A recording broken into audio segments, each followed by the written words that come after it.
Firstly, thank you so much, everyone, for joining the session. We've also got a few questions of yours beforehand.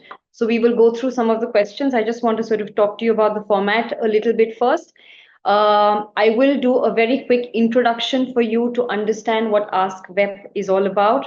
I will then go on to introduce the topic and our guest of honor today, Deepa, who's going to be talking to us about the subject that's been given to us and a host of questions that have been given to us by you. So, without any further delay, I'm going to start by introducing AskWeb to you. For those who are unfamiliar with AskWeb, it's actually an initiative under the Women Entrepreneurship platform, which is aimed to provide women entrepreneurs with direct platform to engage with experts, with mentors, as well as industry leaders. These sessions are typically driven to bridge the knowledge gap and to enhance skill sets for you to be able to create better networking opportunities and also to encourage open dialogue. So remember, everybody here on the call today, it is an open dialogue. It is meant to serve and support forums to empower women in their entrepreneurial journeys. So I'm sure each one of you have multiple things that you go through in your entrepreneurial journey, a lot of things that you struggle with. One part of that is what Deepa today can help you with, which is largely on networking in the age of social media. And now that I've called that out already, I'm going to get straight into the topic. Our topic for today is networking in the age of social media. So, how do we really look at driving business as well as personal growth? At the same time, when we're looking at social media, we all know that it's completely changed the way we connect with people, the way we talk to people, the way we engage with people, and the way we grow as well. Not just professionally, but also personally.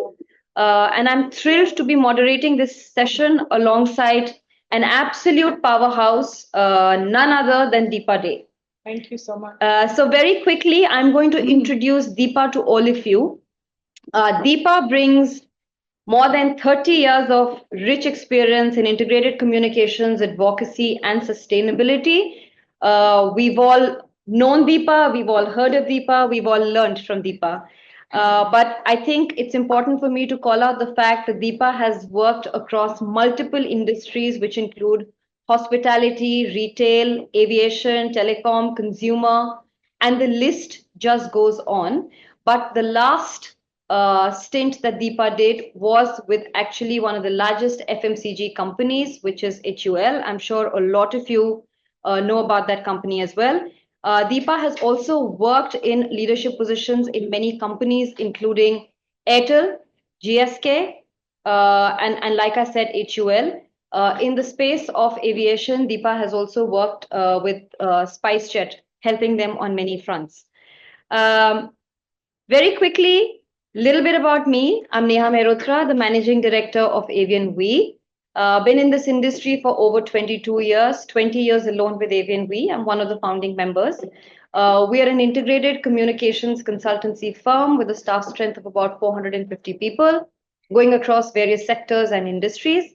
I also head the chair for standardization as part of PRCAI, where I do a lot of work in bringing regulations and standardizations for the industry of communications.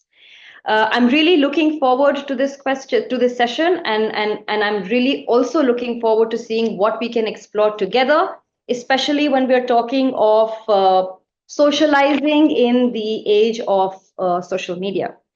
Okay, I'm going to start a little bit on the general approach to networking. So, Deepa, I'm going to start by asking you, in an era of digital connections, how do we really ensure that networking is meaningful and it's not just transactional? So thank you so much. I must start by thanking everybody here in the room and everybody in WEP.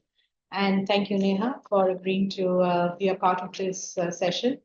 I think networking is a very fundamental need for all of us. We are all social animals, so networking is a very fundamental thing. But networking, of course, over the years has changed in terms of the way we understand it. So networking, the way we knew in a not online and social world, was very different from what it is today.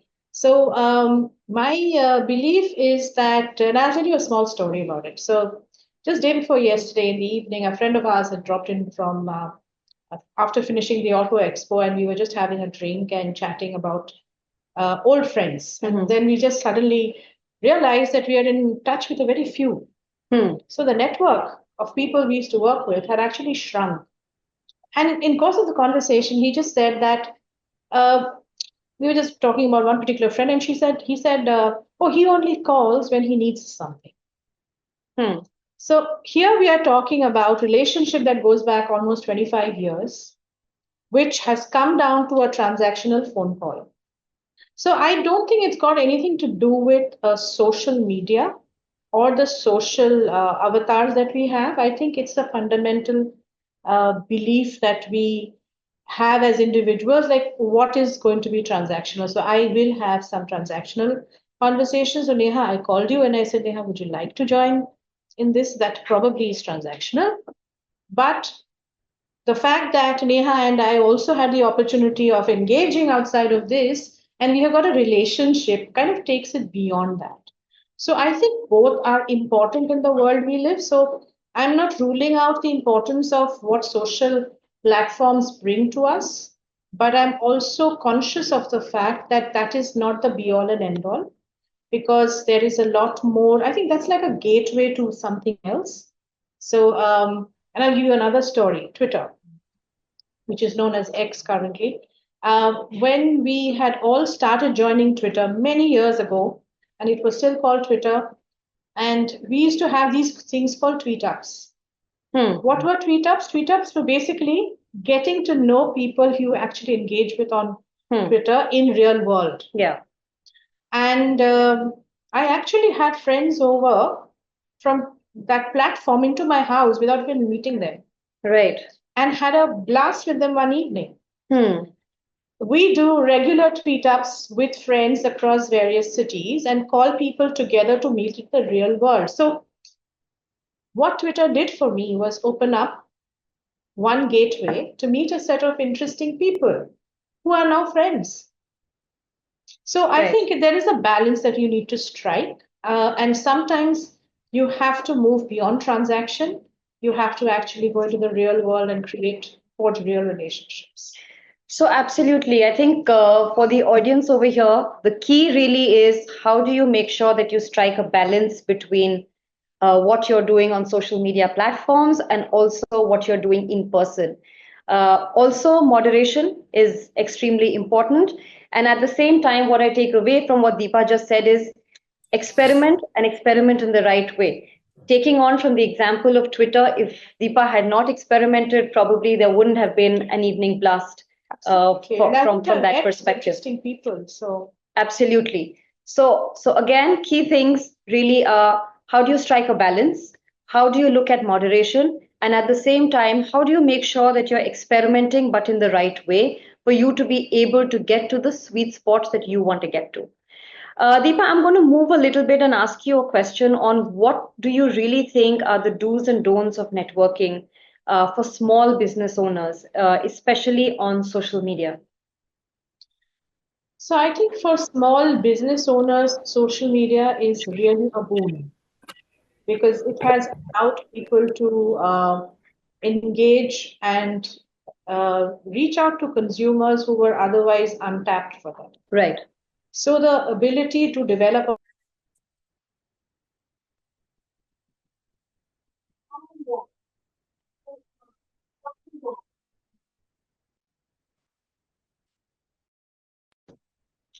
I think it would be somewhat similar to what would be our do's and don'ts in our real life as well. You definitely have to understand that we are currently in a state of social media indigestion. What I mean by social media indigestion, I mean by the fact that we are being hit with information from all sides across all platforms, and from reading long forms, which is what I have done growing up, we are now reading or seeing probably or listening to small bites, which are like 10 seconds, 30 seconds, etc. So what are we doing? We are just constantly feeding ourselves. Out of that, how much of knowledge are we actually retaining and extracting? So there is definitely a lot of white noise, and there is also a definitely living in the moment kind of a being. Uh, what I think we need to be watchful and mindful of as a small as a small entrepreneur is that we should not add to the white noise. You should identify for yourself who are your target audiences, where are they. If you are a B2B business owner, you don't need to put reels on Instagram because probably your audience is not on that space. Now, of course, while I say this, I'm conscious of the fact that Airbus has a huge Instagram followership. Yes. But if you are a small business owner, I think micro targeting and sharp targeting is what will probably help you. The second thing I would advise people to do is to be very specific in their message. Now, we tend to often share a lot, and we hope everybody will retain everything. Studies have shown that not more than 3 points are being retained. So please do not try and share too much. Try and bring down your messaging to very fine, short, crisp, with very few bullet points, so that you are able to land the messages well. The other thing that I have also seen in my career is that we get a lot of data points across our day from newspapers, from television, from internet, from people, from WhatsApp, from various platforms. We remember the ones that touch us the most. So why do they touch us? Because you tell a story. You tell a story to link yourself and your point of view to another person. So if you are able to figure out who is your target audience, B, what is the story that I'm going to tell? And if you can bring your personal element and a personal storytelling style into it, then I think you would be able to probably land your messages much better. Right. I think, again, very valuable lessons in there.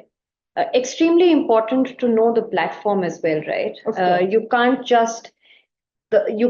treat all the platforms with the same stroke of brush, because an Insta is very different from a LinkedIn, and a LinkedIn is very different from Threads or Meta or anything for that matter. So you have to know your platform. Content, of course, we all know content is king, but we have to also make sure that we're using the content, or moderating the content for different platforms in different ways. I think Deepa brings out a very important point, which is also on sharp targeting and the fact that, how do you really learn to say more with less words? That is what social media is all about. How do you say more with less words? And how do you make sure that those words touch the audience So I that you just want want? to add on something here. Yeah, sure. One is that every agency partner who has worked with me, or my team members in the past, they were given very simple instructions when they were writing, actually. If you're doing a PPT, 3 bullet points. If you're writing a sentence, 5 words. If you cannot express yourself in a 5 words in a environment where you are actually counting characters, then you have failed. You are not able to communicate. So that's, I think, is very important. The second thing is, while content is hugely important, I've also believed that the sweet spot is bringing the content and the context together. Absolutely. Because if you are going to have a very good content shared out of context, then it's all going to just fall by the wayside. So here I will reference the very famous experiment that Washington Post did with Joshua Bell, and that's available online for many people to read. But just a quick summary is that Joshua Bell was a very well-known musician who performed in the theaters and performance arenas at a very top price. That same musician was plucked and put in the subway of New York, and not a penny was dropped. People just walk past him. So it's a great content. It's the same content, same person delivering the same content, but the context changed. So I think the sweet spot also is the content and the context. So I think, especially for smaller and entrepreneurs who are looking at less wastage of their efforts, I think it's important to keep that in mind. Absolutely. I think being at the right place, Absolutely. most important, at the right time, very important, with the right content, extremely important. Just a data point for everyone who's over here is that, over 70% of the professionals say sending impersonal connection requests or mass messages is the biggest turnoff on social media. So while you take in everything that Deepa is saying, you should also make sure that impersonal messages and impersonal connections is not what social media or anybody who's on social media appreciates. I'm going to move on from the general approach to networking, little bit to building a professional presence. So, how do you really look at building a professional presence on social media? How can entrepreneurs really leverage a platform like LinkedIn, for example, to build a strong professional network? Because that's what the platform largely is known for. And how do you really enhance your personal brand visibility on a platform like LinkedIn? So, very good question, very important one, because I think a personal brand is who you are and what you want to be seen as. So, I will start by saying it's not just what the stories you tell the world, but what the stories you tell yourself about yourself. I think that is also Yeah. fundamentally very important. Um, Again, I would say it's not necessarily, you're not building your personal brand only on LinkedIn. Well, we will talk a little bit about LinkedIn, but you're building your personal brand across everything that you do. I mean, everything that you touch and which creates an interaction with the external world, you're building a personal brand. So you need to define for yourself what is it that you want to stand for. So when somebody says X, what is it that what is X connotes? What is Yeah. the connotation of that word? So I think you have to uh, understand that for yourself. For instance, are you going to be a leader or a businessman who is going to be all about success? Or are you going to be a leader or a businessman who's going to be all about nurturing, or a mix of both? Or are you going to be a businessman and an entrepreneur who's all about innovation? So you need to know what is it that you're going to stand for. Once you have decided that, then whichever platform you pick up, of course, as Neha said earlier, that you have to tune to the platform that you are engaging in. So what you do in Facebook versus what you do in um, Blue Sky, what you do in X, what you do in any other way, it's all different.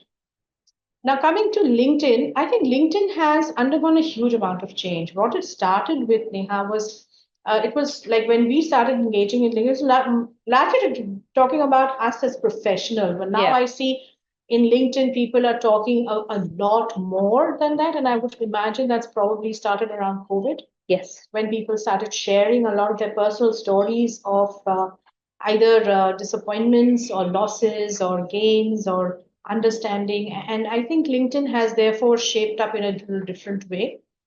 Like any other platforms, I would imagine that LinkedIn gives an opportunity to connect and to Yeah. create your own brand.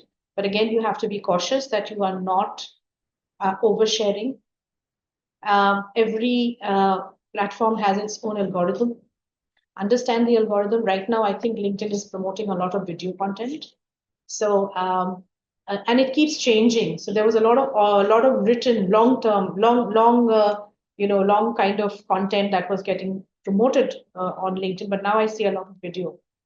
So you need to follow the platform to see what exactly is now being done, and then to see how do I fit in. Now, sometimes there is something that's going on, and I just want to jump in and I just want to embrace it without knowing actually whether I'm suitable for it. So understand if you are also in tune with it or what you need to do to be in tune.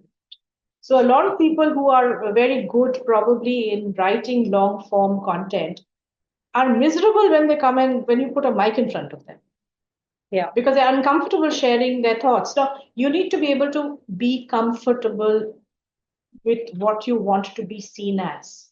So, if you want to be seen as someone who is a little uncomfortable in front of a camera, and that is fine. If that's the way you want to be seen as, because you want to bring out your vulnerability, then that's fine. but you should be very clear about how is this going to come across. Because tomorrow you should not be mumbling and fumbling in front of a microphone and then suddenly somebody says, oh my God, that was terrible. And then you just beat yourself up, saying, why did I do it? I should have just written. So I think those are decisions, you need to keep on pivoting because the social media landscape is changing and I think new things are evolving every day. People's reaction to social media is also very different. And sometimes people just react without thinking. Correct. So you just have to also be conscious of the fact because at the end of the day, you are going to assess whether you're successful or not. Yeah. Again, define success for yourself. What is the success? Is it success likes and reach? Is it comments? Is it less of negative comments? Or is it more queries coming for your business? What is success? What does success look like for you? So I think that is because people think that success has to be everything. That the moment I put out a video, there should be so many likes and reach and blah, blah, blah. But then it doesn't work that way. Absolutely. So you need to know, why am I putting this video? Am I putting it to bring myself out in the open, or am I putting it out so that I can get more business, or I attract better talent, or I retain better talent, or I am commenting on something topical and therefore I'm seen as a thought leader. So you need to know what is it that you are trying to achieve and be comfortable with that. So right. So I mean, with us also working across multiple clients, I realized that LinkedIn as a platform requires a lot of authenticity. If you're not communicating with authenticity for you to survive on a platform like LinkedIn and still continue to have that sort of a presence that you want, is probably going to be short-lived. Also, whoever's asked this question is absolutely spot on that there is a change in algorithms that keeps happening on all platforms, and especially so on LinkedIn, which is considered to be one of the most serious social media platforms as compared to anything else. And I think to keep up with the changes is extremely important. Like Deepa mentioned, video content and audio content is extremely important because today people are on the go. They want to listen when they're sitting somewhere. They want to watch, but there are very few people who want to spend a lot of time in reading. So try and see on how your content is uh, tailored according to what the consumers today are looking forward to. I'm going to move on, and the next question brings a smile on my face because this question is about in 40s, when you're in your 40s, how do you effectively use platforms like LinkedIn or Instagram to build professional networks because you've not grown up in the age of social media. So we're not social media native, so to speak. How do you make sure that you're still using these platforms to the best of your ability to be able to drive business? So I think curiosity is a wonderful thing. None of us sitting in the room, and possibly most people who are dialed in are most of us are social immigrants. None of are actually natives. My son's generation is possibly the natives that we are talking about, and it doesn't matter.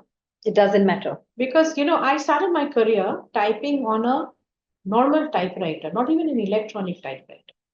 Right. And then when an electronic typewriter appeared, I was like liberated because you could remove words without that white ink. And I don't know how many people even know what I mean by that.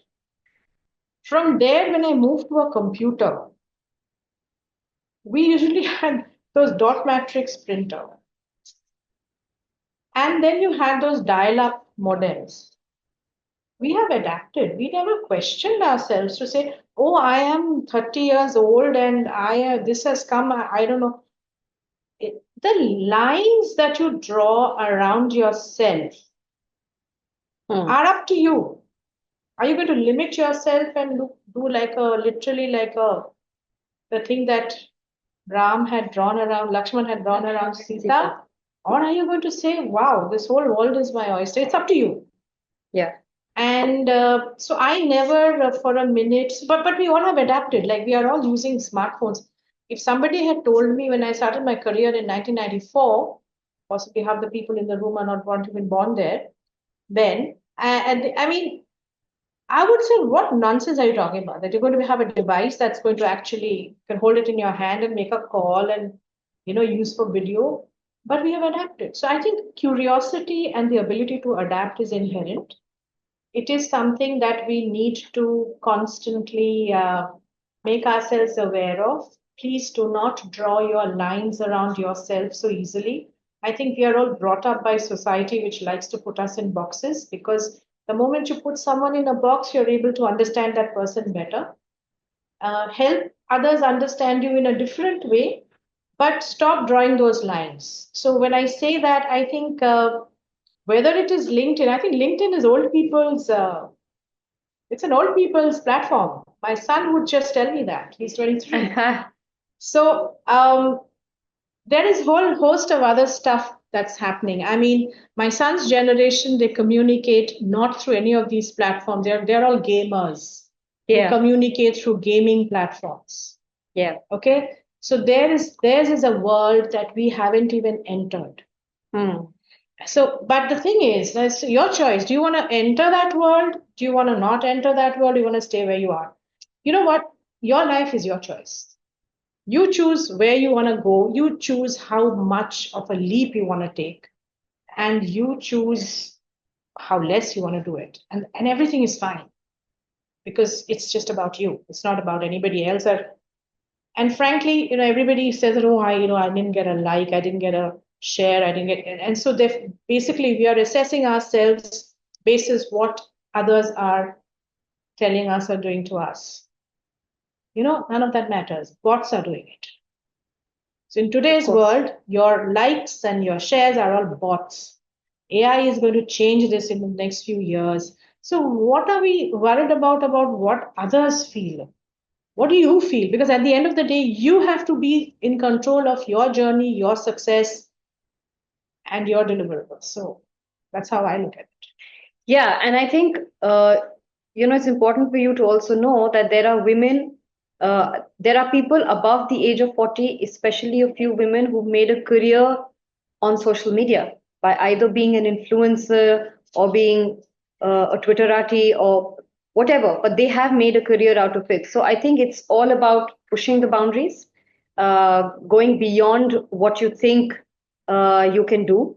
And I think, like we always say, change is the only constant, and learning is the only thing that should continue. And that will really help you push your boundaries to be able to make effective use of social media platforms. Moving on to a topic which is personally very dear to me, which is on authentic connections in the age of digital era. So, Deepa, I'm going to ask you a question which is more on, with social media really dominating communications, how can young entrepreneurs strike a balance between online networking and building genuine face to face connections? It's very interesting that you asked me this question, because of late, and I've been thinking about it, and you and I have spoken about it as well. I'm seeing a lot more people are very keen to create a safe space for connections.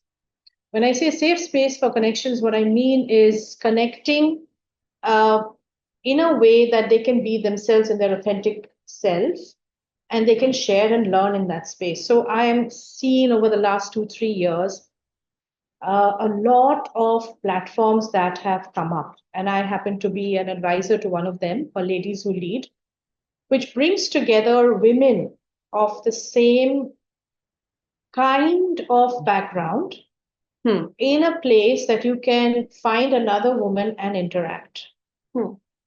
And you do it, it's completely like a space that you can have fun in. You can be yourself, there's no judgment. And you go out for holidays, you go out and have lunch with them, you actually sit and do some brainstorming with them, you ask them for help and mentoring for your business, etc. I'm seeing a lot of this happening. I'm also suddenly seeing, and this is not probably sudden, probably it's happening for the last 7 to 8 years, is a lot of groups are getting formed on WhatsApp, and I'm sure all of us are tired of that. What exactly is that a symptom of?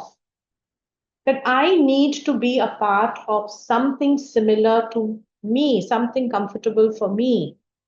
And with every WhatsApp group, there is a purpose. So if an RWA is running a group for how do I administer better, there is a group which I belong to in communication, which is all about how do we learn from each other to be better communicators. There is a group on policy, which is again people are coming together to say how can I help in to change policy discussions in the country. Now, what exactly are they coming together for? For a particular need. It is not that nameless, faceless, ambivalent, ambiguous social presence. It's me. I'm choosing. I'm opting in. I'm opting out. I think that is a very important indicator of the fact that people have been staring at computers and devices for so long, Yeah. that they are now feeling awkward. How do I come out and engage with people? I need to. I know I'm a social animal. I need people. Hmm. The 3 years or 2.5 years of COVID has, I think, told us how socially connected this world is.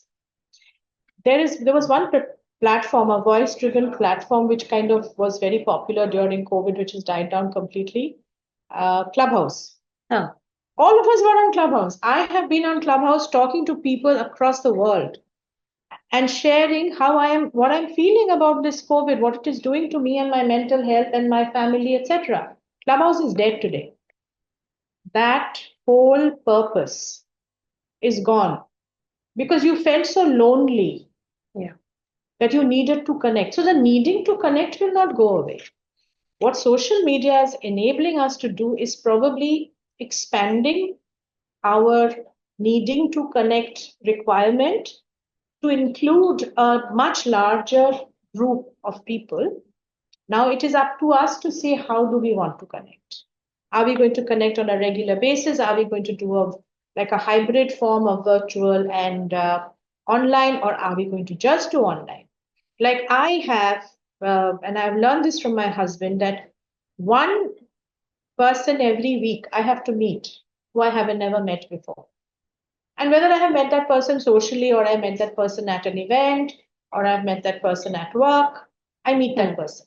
I have a coffee with that person. Hmm. Now, I may have met that person on the social media platform also.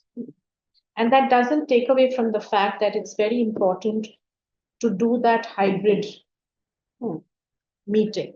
Now, I think more important is what you do with that meeting, what you do with that connection. Are you going to forge relationships for transactional things, or are you going to forge relationships because you like that person's presence in your life? So I'm not talking about dating. I mean, dating will to take you to a different level altogether. Look what's happened to dating through apps. I, as a young person, would never have imagined that I would go out blind date. We were, we were born in the era of blind dates. If you were being set up for a blind date with somebody, you would have 200 questions. You would be so worried, who would I go out with? I don't want to go out. And people are now just going out so easily. And my son met his girlfriend. They've been together for almost 4.5 years now, online. I would never have done something like that. So I think a lot is changing there as well. But what I'm trying to say is that while there's a gate that is opened, now what you do, how you engage, and to Neha's earlier point, use your discretion, be safe. Not everybody is coming with the same intent that you are engaging on that platform. So you have to be quite aware of, how to take care of yourself. At the same time, be adventurous enough to and curious enough to learn and engage with another person. So Absolutely. I just feel, Deepa, that this particular question or this particular conversation is so much like the AI conversation as well, right? Everyone's got this fear of saying AI has come in, it's going to take jobs, so on and so forth. But I think one of the most critical things that we go out and tell people is what a human being can do, which is bring in emotions. You don't expect AI to do. It's the same thing with face to face connections, right? What a face to face connection, sitting down with a person, talking through various things can do. You can't expect the same thing by just liking or liking, sharing, responding on social media. So there has to be a balance. Of course, there has to be a balance between the two. And I have a very interesting data point, which basically talks about the fact that 50% of the Gen Z professionals say that face to face networking is more intimidating than digital. So you can see where the world is headed. They find it very convenient to do all their work on social media without realizing that the real connections happen face to face. So we must always make sure that we are not doing away with that. So here's one thing I must say, just suddenly struck me. You know about the Dear John letter, Yes. right? So Dear John letter, for people who don't know, is basically a letter which is written to break up a relationship. So when you cannot have the courage to come up to somebody and break up a relationship, you send them a Dear John letter. Okay? Exactly to what she was saying. So, intimidation, because you cannot walk up to somebody and say the bad things. So you're intimidated and you write it in a letter. Now, it's unfortunate that people are finding face-to-face conversations intimidating, because at the end of the day, you have to live in the real world. There are going to be situations where you have to engage. So absolutely, the quicker and faster you do, yes. The next one is very interesting also, which says that, while social media connections help us digitally, studies show how it can also contribute to loneliness and superficial relationships. How can entrepreneurs ensure that their networks are built on trust, authenticity, rather than matrix of likes and shares and so on and so forth? So I think it's a very interesting question because it touches on many things. First is, what is trust? What trust, the way you and I had seen it in a non-digital world, is very different from what trust is in a digital world. Because digital world allows for ambiguity. It allows for, you being ubiquitous. You can be anybody. I mean, you can just live out your fantasy in the digital world. Absolutely. So I think trust itself has, the definition of trust has undergone a lot of changes, and that is something we probably need to know, that the way I trust my parents or my family members and the way I will trust somebody online is going to be a little different. But again, for an entrepreneur, I would imagine that creating trust online would be related to their business. And therefore, it would definitely have to do a lot with their authenticity. Right. Because I think authenticity is very important, because in today's world, and internet never forgets, you are found out very quickly. Absolutely. So you should be very authentic.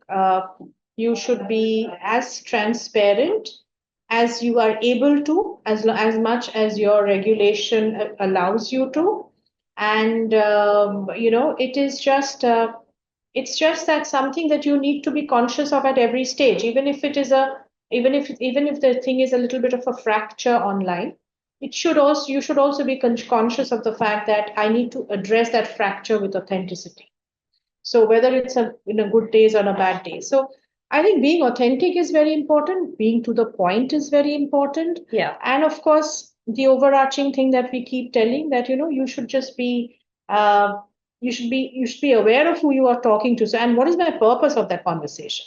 And my purpose is to develop the market. Is my purpose to to sell? Is my purpose to do like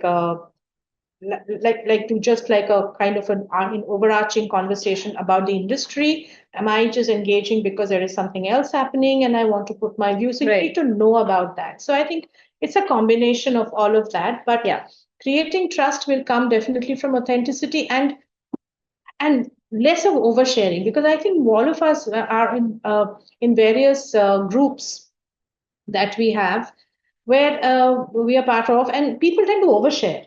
And the person who's constantly sharing and constantly telling you too much, you just kind of tune that person out after a point. Correct. Because it becomes about that person. Yes. As opposed to what the collective community wants. So it's important to understand also the platform on which who is engaging on which platform. That is also very important, because people who engage with you on say LinkedIn will be very different from people who are engaging with you on Instagram. Correct. And therefore, I think you need to also be able to engage with them in that same way, so that they are able to come back to you and trust you, and so on and so forth. So I think that is very important. No, absolutely. I think the key word here really is authentic. So if you are authentic yourself, you will drive more authentic connections. And I think just two examples here I'd like to quote, which is, when COVID happened, I think every brand was trying to see on how they can stay relevant, communicate with consumers, so on and so forth. And every brand tried to do campaigns around saluting the heroes of COVID, trying to find different angles. I'd really love to go back to the brands and ask what happened after. Yeah. So you saluted, then what happened after? Similarly, you will see a lot of brands, just because they want to be part of the rat race, are trying to create content. For example, Women's Day. Let's go all out and talk about women in leadership roles. Women need to be in jobs. What are you doing to be able to make sure that you have enough and many women come forward and work? And I think that's where your authenticity comes in. So if you're not looking at all of these things and trying to look at quick clickbait content to have more likes and shares, that's where you will fall. So authenticity is the key to be able to drive. One more point I want to add is that every authentic communication ends with a promise. Yes, Now absolutely. you need to be, as entrepreneurs, very, very careful with what you promise and what you deliver. If there is a situation where you have promised something and you've delivered something else, then no matter how wonderful your campaigns are and how frequently you are pushing it, there is definitely going to be a dissonance. Because I'm speaking from my personal experience. When I was on Instagram, and I hardly buy things from Instagram, but I have started now. I'm becoming younger by the day. So, and I bought something. And when it got delivered, what it got delivered and what actually was on the image was absolutely different. So I engaged with them and I said, look, I seem to have got something which is very different from what I had ordered. So then they said, can you just send us a video? So I said, okay, can you just send us all the details of the packaging, blah, blah, blah. And I did that. It was a seller I was not aware of. It was just something that I liked. And then they just came back to me saying that as per our records, you have got the right thing. So I said, no, I haven't. Your fabric is this, and the fabric you've given me is this. I'm sorry. So please take it back and kindly give me my refund. They blocked me. Wow. Okay, they blocked me because I actually put that last comment on the Insta page. They have now started another Insta page with the same thing. And I have again put the same comment saying, what about my other thing? They blocked me again. Now, if you're a small entrepreneur and if you have made a product promise, and if you're going to do that, then I'm going to talk about it like I'm talking about it to you, and I've spoken about it to everybody I know. Yeah. And I'm going to do that. So be careful of what is your promise and how you deliver, how you manage it, etc. Absolutely. Moving forward, I think in our industry, especially in the field of comms, we used to work a lot with the journalists, but now we are working with a lot of key stakeholders who are also called as influencers. And I'm sure you all are anxious to know on what to do with influencers and how do you really work with them. So Deepa, what really, according to you, are the best practices for engaging with influencers or industry leaders as an aspiring entrepreneur? So I am assuming an aspiring entrepreneur doesn't have the big budgets that a big brand can bring to the table, and therefore can engage with any influencer that they would like to work with. I think the trick is to be very sharp in your targeting, understanding and segmenting your targeting. Segmentation is a brilliant thing, often very, very under talked about or under utilized in every entrepreneurial setup, but it's very, very critical that you do very sharp targeting. And once you do the targeting, then engage with those nano influencers. A lot of big companies are also now working with these nano influencers who are either available at a very small price, or some of them, in order to be able to do interesting content and starting, they're starting off, so they just want to do something engaging and interesting. They could probably be a better solution for you to engage with and create content together. I think that is probably the way to move ahead. What I would definitely warn against is, do not create any content for the sake of creating it, because if there is way too much going on. People are just you have less than 10 seconds, maybe 5 seconds to engage somebody, and you move from one dopamine hit to the next. That's how we are living our lives. So don't try and create some tamasha which will fall flat. Just create content that is going to be meaningful for your target audience. So if you are creating a content on nutrition for children, then don't waste by doing some filmy stuff. Talk to the mother. Talk to use a mommy influencer to be able to drive that for you. So look for what is your end game and who is able to support you in that journey better. Look for nano influencers and create contents with them which will be engaging for your customers and consumers.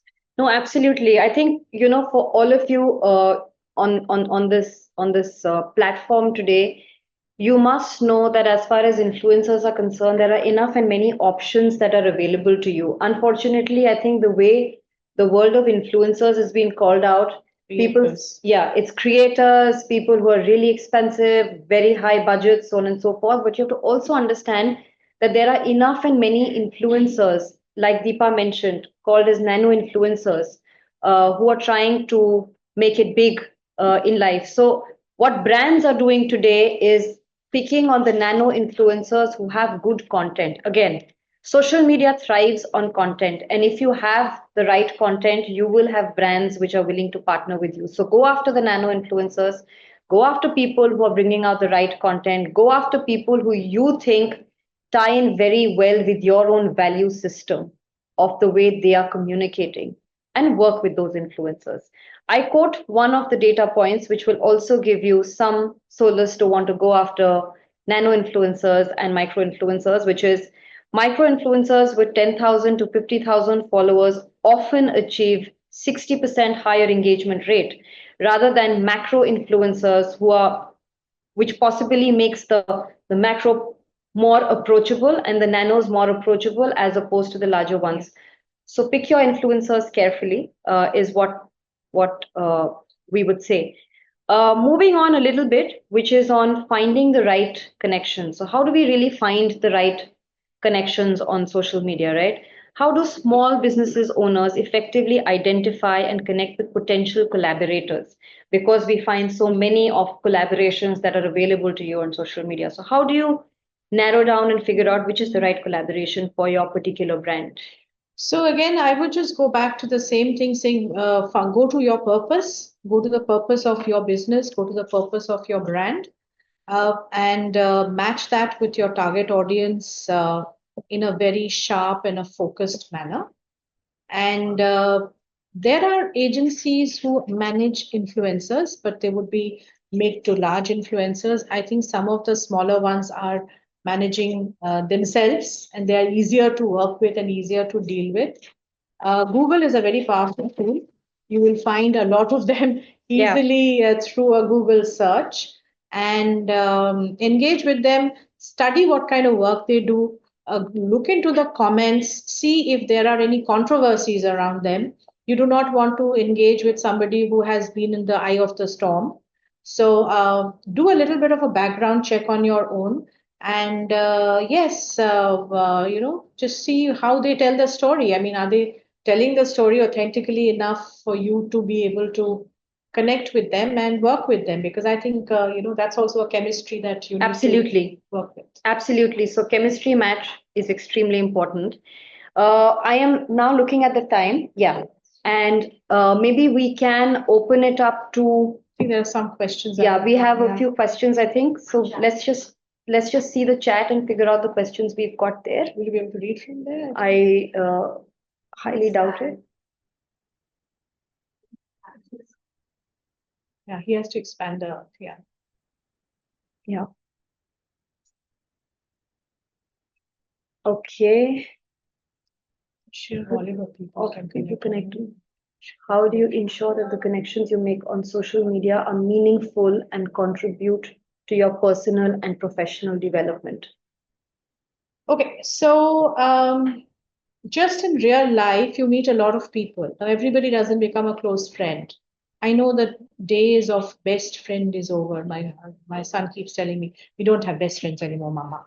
So best friends are not everybody. Similarly, your best consumers and best connections are not everybody.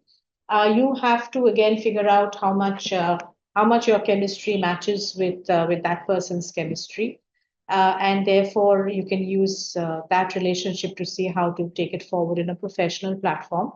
In your personal development, well, there are people on social media who have actually encouraged people to think differently, and you can read about their case studies, and you can read about their life stories, etc., and that should help you develop yourself personally. And if you happen to be able to get in touch with them, then I think that's a brilliant thing to do. What type of Absolutely. So, what kind of content should aspiring entrepreneurs focus on to attract right audience and build a personal brand? So first, what is your personal brand, Akansha? Decide on that. If your personal brand needs a lot of audio content, then do that. If you're a singer, then you do audio content. If you're a dancer, then you do a visual content. So you need to figure out for yourself what kind of content you would like to share with the world outside, and then work your strategy backwards. Which social media platforms are most effective for B2B networking versus B2C, especially for small businesses? So depending on what your business is, I don't think a generic background, I mean, a platform is going Yeah. to be applicable for everybody's business. So possibly looking at smaller groups. So if you are, for instance, making valves for oxygen cylinders, which is such a specific thing, then you don't go into LinkedIn and try and talk to 500 people and then get it down to two people for who will buy it. So you have to look for a community that is a part of your journey and see how you fit in. There's another question which is on what are the do's and don'ts of networking for small business owners when networking on social media? I think we've discussed a little bit Yeah. of that already, but yeah, so do's is be authentic, be focused, tell your story in a very specific way. Don'ts is don't overshare, don't try and get too many likes and shares as your end game. And of course, be careful in today's world. There's a lot of hoax and a lot of scams happening. Just be aware of that and move ahead. How can hashtags and trending topics be leveraged to increase visibility and connect with like-minded people? So here is the thing. I don't think the questions that you are asking. Books on these have still not been written. So keep experimenting, keep using the hashtags, keep using different methods of communication, keep tagging people in if you want their views to your content. In addition to that hashtag, and see how that works. But these are things that you have to constantly pivot, keep trying out different things. Yeah. I think some of these Already we've already shared, yeah. responded to, so I'm just skimming through to see which are the ones we can still take in our fresh questions.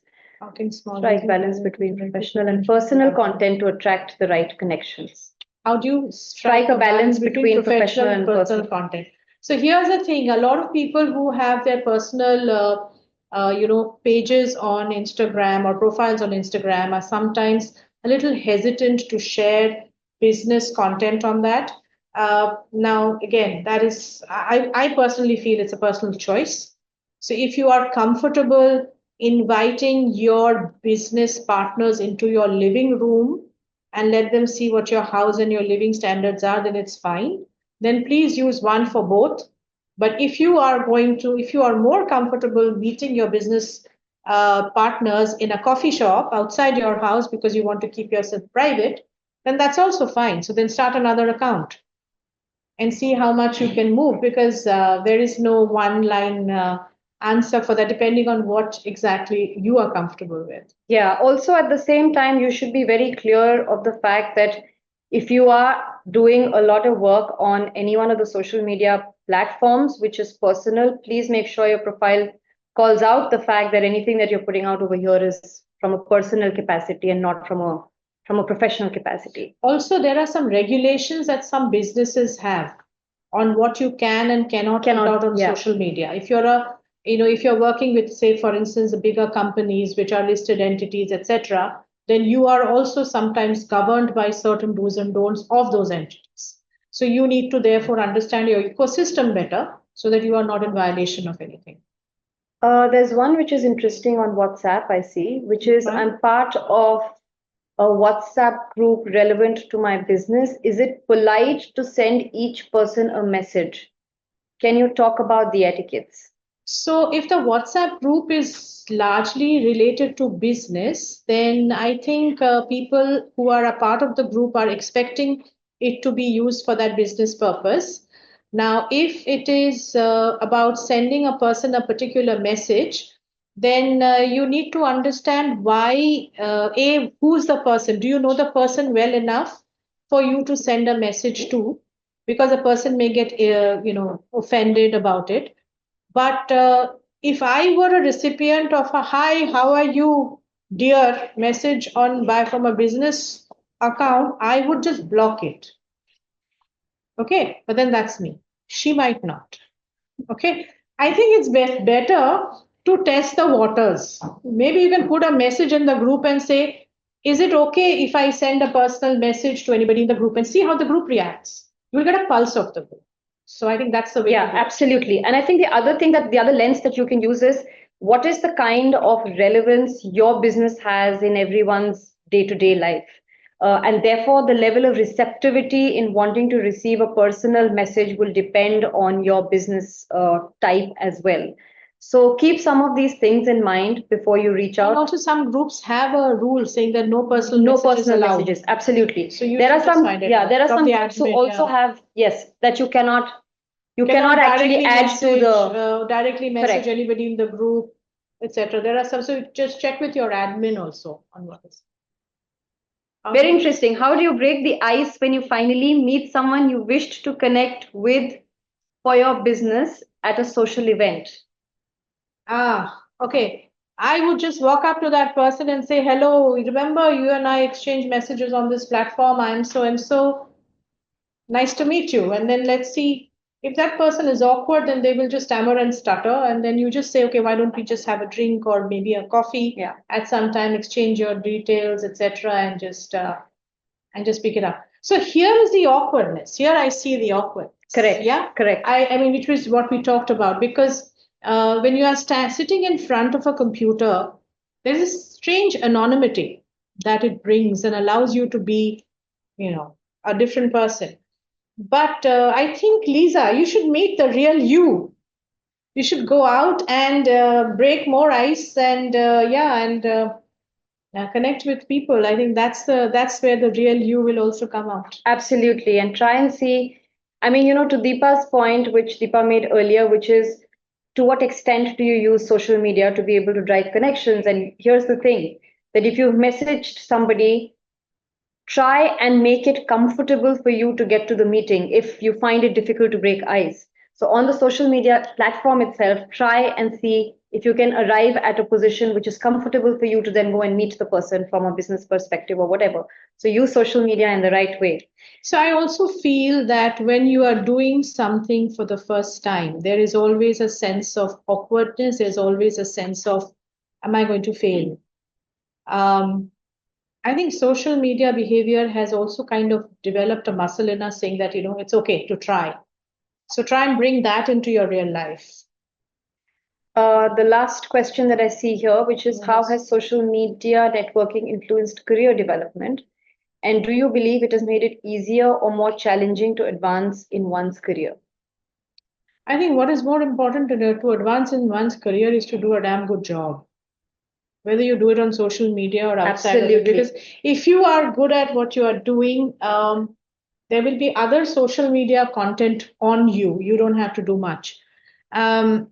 I think social media does give you access to people.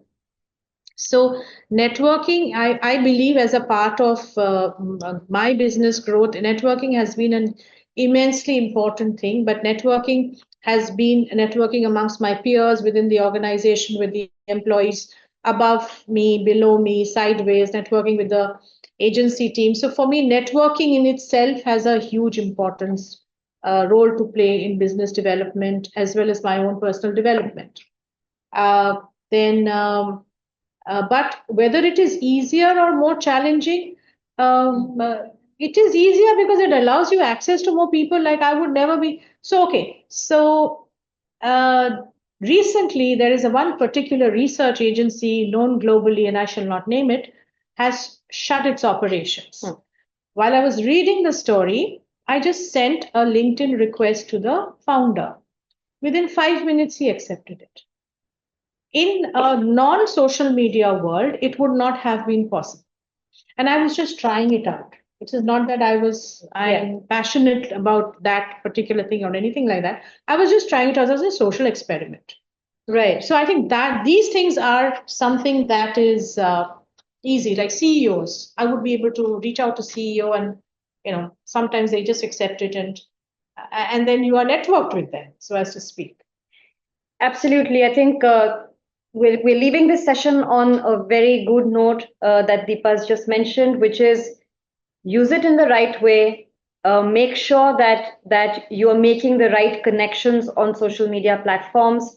Be authentic. Try and see on how you can impose trust into people to be sure that they communicate with you in exactly the same fashion as you'd like to be communicated with. On that note, I'm going to thank Deepa. Deepa, thank you so much for your insights today on networking on social media in today's day and age.